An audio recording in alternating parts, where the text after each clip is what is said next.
Menkominfo Johnny G. Plate menjalani pemeriksaan sebagai saksi dalam kasus dugaan korupsi BTS dan Bakti Kominfo di Kejaksaan Agung Rabu kemarin. Penyidik Kejaksaan Agung akan memutuskan status Johnny G. Plate usai melakukan gelar perkara. Menkominfo Johnny G. Plate mendatangi gedung Kejaksaan Agung untuk menjalani pemeriksaan dalam kasus dugaan korupsi proyek Best Transceiver Station atau BTS dan Bakti Kominfo Rabu pagi. Johnny G. Plate menjalani pemeriksaan selama 6 jam dan dicecar sebanyak 26 pertanyaan. Johnny G. Plate menyatakan akan mengikuti proses hukum yang tengah berlangsung.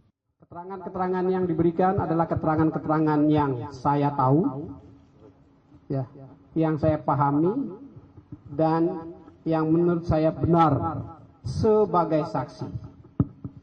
Itu telah saya lakukan dengan penuh tanggung jawab.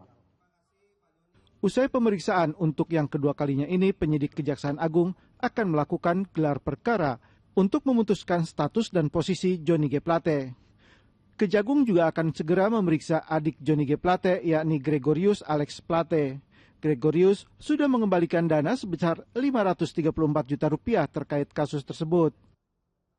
Nanti kita lihat setelah kita ekspos. Ya, setelah kita gelar perkara.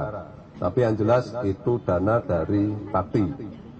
Apakah terkait dengan proyek ini apa tidak, yang kami tahu itu diambil dari anggaran Bakti.